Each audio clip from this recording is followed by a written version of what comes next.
Hey, everybody, it's another episode of the Uncanny Spirits Club, and I'm irritated. That's a great way to start, isn't it? I'm going to tell you why. Over the last several months, I've had every so often a video come up where I know I've reviewed something or I've reviewed something similar, and I've gone back to try to reference it, and no video previously exists of what I was trying to do. So I feel like I'm repeating myself when I'm not. Well, today is another example of that because I know I have talked about these people before. And I thought, well, maybe okay. It was very early on when I started doing reviews. Maybe I only reviewed it on Facebook before I migrated the entirety of the show to YouTube because I took all of my Facebook videos off, I thought. But I can't find the original Facebook video because nothing comes up during any of my searches. And I know for a fact I have reviewed things by these people before because they're local. And by local, I mean they're about 10, 15 minutes up the highway. They're very close. I could go and, well, not right now, they're closed and they'd probably arrest me for trespassing.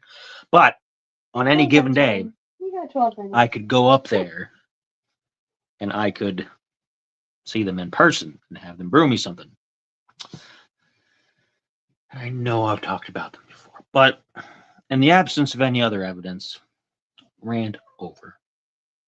We're going to review them again today.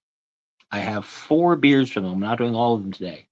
I'm going to do them over the next few videos, like I usually do. The ones I've had from them before have been very, very good. So I'm looking forward to this new batch. This one is from Missing Falls Brewery in Akron, Ohio, which is just a little bit north of here. I lived there for a short span of time under some dubious circumstances. And this is their Scot Rail Ale. It's a Scotch ale slash wee heavy, 8.1% alcohol by volume. I believe it's the highest alcohol count out of the 4 that I have.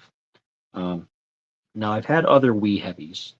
What makes them that category is, I think they have something to do with Scotch casks or something like that. There's a little bit of Scotch essence involved. I don't think they put Scotch in it during the process. I don't remember for sure, but there is something involved to make it more Scots like. Now, a few notes about Missing Falls is, like I said, they are local. They have they have food which looks delicious every time they post it. I follow them on Facebook. You can follow them on Facebook, by the way, Missing Falls Brewery. Their food is delicious. I have Um, eaten there many times. Just they so you know. they offer a variety of options too. So if you have certain eating requirements, they have been known to do custom things, and they have specifically things that are for if you're vegetarian or if you're vegan or whichever. So for me, I'd have to get things with no cheese. People are in there going, "Oh no, here he's going to talk about the lactose again." Every couple of weeks, right? Um, have you heard about CrossFit? Um,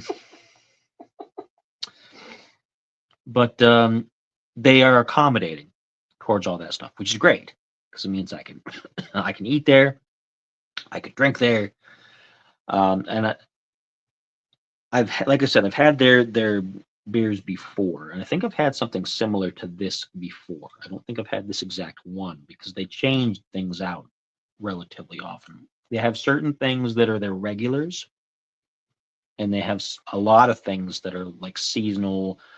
They have different selections depending on the span of time that you go there, and it's worth checking out often to see what they've got on tap.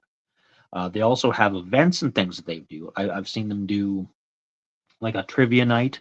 I've seen them do, I think, a board game night. Yep. They've done a sip and paint event, at least one. So people who can go and like usually they do like wine and things, and then you paint like a still life or something like that. But I think they of course do their beers. Recently, when I got these, I didn't go. I sent someone else um, to have a good time on my behalf, I suppose, but really on their behalf, not for me. Um, it was for March 10th, which people would consider as Mario Day for Super Mario for the Nintendo. So MAR for March 10 Mario. I'm sure everybody got it before I spelled it out for you, so I look like a doofus. But they had a bunch of themed things, like you could play games up there. They had stations set up for it, and they had decorations, and they went all out for it. So if you're into things like that, while you're supporting a local craft brewery, they do that relatively often. So follow them on Facebook. I'm giving them their props. I am not sponsored by them. They have no prior knowledge that I'm going to be making a video about them. So no money has changed hands other than the money it took to buy this. Okay? Now that that's all out of the way, we're going to try this. They have a little hashtag on the side, making water awesome. That's And their slogan. they also have an Instagram, looks like Missing Falls Brewery on Instagram. I don't do the Instagram anymore. I was going to use it for family, like keep it private for pictures of my daughter. And then I decided I can just send pictures directly to family. I don't need an Instagram. So, enough about that. We're going to try this. It's the Scot Rail Ale, a Scotch ale, wee heavy. And it looks nice already.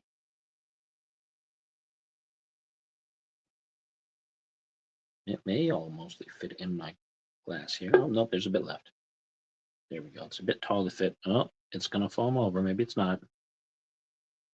Maybe it's not. Can I set this down without it spilling all over the place? No. Let's see. I'll put it down to let it settle for a minute. I can smell it from here, and it smells great. I can smell the barley because that's one of the things for a Scotch ale is barley Oh, it does smell as good. opposed to a lot of hops. So I'm definitely looking forward to this. I remember the ones that I had before that were like a Scotch inspired ale. If it wasn't this exact one, I really liked them. It was really, really good. Now, this was back during the early days of the closures and things. I don't want to use certain words because YouTube will kick me off even years after the fact. But it's when everything was closed up, couldn't really go to many places. You know the events I'm talking about. And so I got a few during them because that's when I first started kind of tasting things around the channel because I was stuck at home. So what was going to do? Be irresponsible and drink a lot. And the brewery was literally right behind the building I worked in, so I would pick him up beers after work and bring them home. So She would do that, I did do that. which was feeding my habit. So, and here we are today, 175 episodes in. So, I'm going to give this a try and see how it goes. From Missing Falls Brewery in Akron, Ohio.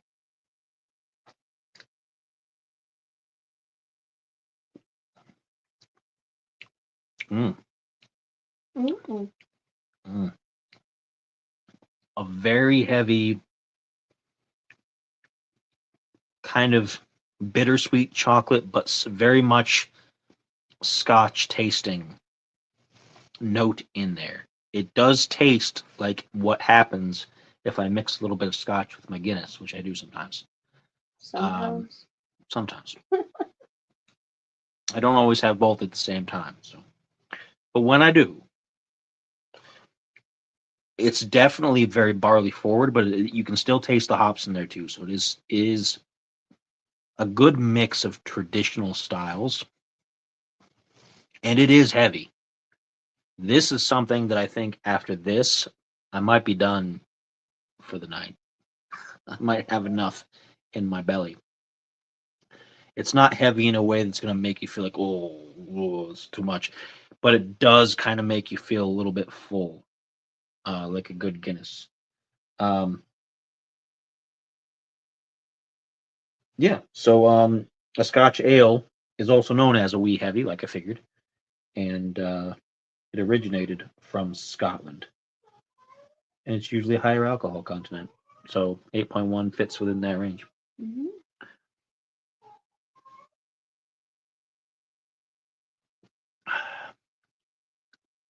It's really tasty. Yeah, I definitely like the barley.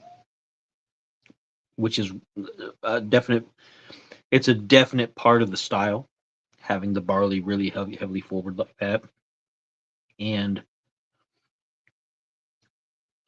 it settles really nicely. It has a lot of bitterness, but it's bitter in a good way. It's not like that hopsy bitterness that I It's don't like. It's like roasted barley deliciousness. there's ways to make a bitter beer that are good, and there's ways to make a bitter beer that are IPAs. I apologize about the cat. Yeah, they hear her all the time these days. She's nice. But it is quite good, and the flavor kind of sticks to your mouth a little bit. Like I'm still tasting it Mhm. minutes after. It doesn't dissipate too strongly. It tastes like a burnt caramel. And I don't mean burnt in a bad way. I mean like how they have the trendy, like, oh, dark burnt caramel drinks and things where you've made a caramel and it's slightly gotten a little too dark. It's not overly sweet, but it's got that same kind of flavor profile to me. It's really rich. It's a good, solid ale. Um, if this were just a tad darker and they'd made it into a porter, I think it would be the absolute most delicious thing ever. Because I think it would stand up next to some of the um, Goose Island bourbon barrel aged stouts that I get every year or so. The Goose Island was just Um, okay for me. I liked that one we had recently. they have a slightly different recipe every year, but I think they're all pretty good. Pardon me, but yeah, I think if this were available in a porter form, I think it'd be absolutely perfect. This is not bad by any stretch. I'm not saying that this is bad and they should make it better. Oh, I like it. I'm just saying the best version of this for me would be a porter, and I think I would just buy them by the case. I'm excited to try our other ones. They also, for those of you with no taste, I mean, those of you with differing taste, they have a large selection of IPAs as well, and I did not purchase any. They do, and one of these days I'll probably try at least one, No. just to say I tried it and give them the benefit of the doubt. I'm not going to hold out any hope for it. And if you're watching Missing Falls Brewery, I'm apologizing in advance that I will probably be slamming your IPA. It's just me. It's not you. It's me. Now, they also have a selection of non-alcoholic beers for those that still want the nice beer flavor, and they have hard seltzers too. So, So a lot of good things to look at. Check them out on Facebook. I'm going to remind you with each one that I have to check them out on Facebook. I'm not going to go through the whole story every video, but I am going to make sure that you remember that they're local to here. Always support your local craft brewers as best you can. If your local craft brewers only have IPAs, I don't know what to tell you unless you like IPAs, in which case you're in heaven. If you're like me and you don't like them, maybe buy them for a friend for a gift. I don't know. or a friend you dislike. But other than that, definitely keep these guys in business because, as I've said before, this is where the creativity is. This is where the good stuff is. I've had some good things by the big manufacturers, but nothing quite compares to the way that these sorts of guys approach the process and put out the product. So, And they're nice folks, and you can see the beer being made right there too. It's really nice. they're pretty transparent. They recently posted photos that they had done a really super thorough spring cleaning of all of their vats and all of their everything and shined it up all nice and chrome and all that good stuff. So very nice looking facility there. And for Mario Day, they had a cardboard cutout of Donkey Kong on their barrels, so that was fun. Because barrels and Donkey Kong, you know. It was a nice throwback. Anyway, I'm going to enjoy this. Tune in for the next video, and you will see another from them. I'm not going to tell you ahead of time what they are. I thought about it, like listing what they were, but I'm not going to. It's going to be a surprise every time because they all look good, and we'll see at the end. So until then, of course, as I always say, cheers.